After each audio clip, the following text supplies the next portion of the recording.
కార్యక్రమం చేశారు. ఆశ్చర్యం ఏమిటనంటే రైతుల తరపున మేము చేసే ఈ కార్యక్రమం అడ్డుకుంటూ ఏకంగా పోలీసులు దీన్ని అనగదొక్కే కార్యక్రమం ఏ మాదిరిగా చేస్తారు అని చెప్పి చూస్తే ఆ నోటీసులు ఒకసారి చూపించండి, ఒకసారి ప్లే చేయండి ఒకసారి.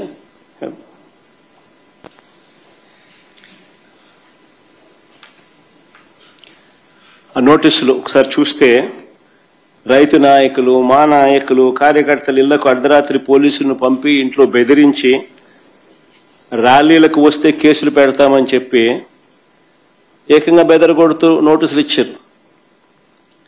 కాకాని గోవర్ధన్ సంబంధించిన కాకాని గోవర్ధన్కి ఇచ్చిన నోటీస్ అది. ఇంకా ముందు అమ్మ, ఇది కురసాల కన్నబాబు అన్నకి ఇచ్చిన నోటీస్ అది. ఈ పక్క లేళ్ళ అప్పిరెడ్డికి ఇచ్చిన నోటీసు, అంబటి రాంబాబుకి ఇచ్చిన నోటీసు, ఇంకా ఆ పక్క అనంత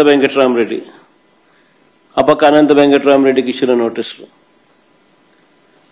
రైతుల తరపున రైతులకు తోడుగా వైఎస్ఆర్ కాంగ్రెస్ పార్టీ నాయకులు పార్టిసిపేట్ చేస్తే ఇచ్చిన నోటీసులు నేను మీకు చూపిస్తా ఉన్నా. ఏం తప్పు అని అడుగుతా ఉన్నా. అంటే రైతులు ఏమైనా పర్వాలా, ఏమి నాశనం అయిపోతా ఉన్నా కూడా ఎవరు నోరు విప్పకూడదా?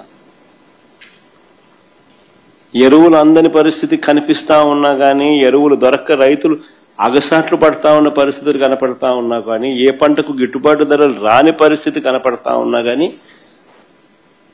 వాళ్ళ తరపున మాట్లాడకూడదా? ప్రజాస్వామ్యం అనేది ఏ రకంగా ఖూనీ కాబడతా ఉందన్న దానికి ఇవన్నీ నిదర్శనాలు.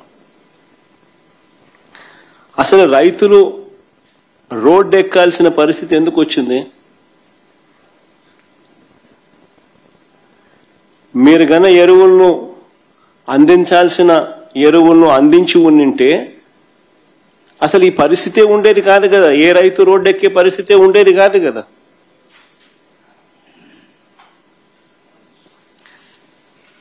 మీరు స్కాములు చేయకపోయినంటే ఎరువుల విషయంలో ఈ పరిస్థితి వచ్చి ఉండేది కాదు కదా. ఎరువుల కోసం 2 నెలలుగా రైతులు పడుతా ఉన్న అగచాట్లు 2 నెలలుగా జరుగుతూ ఉంది. It's not something over night జరిగింది కాదు. 2 నెలలుగా ఇది కనిపిస్తూ ఉంది. 2 నెలలుగా రైతులు పడుతా ఉన్న అగచాట్లు దీనికి సాక్ష్యం కాదా అని అడుగుతా ఉంది.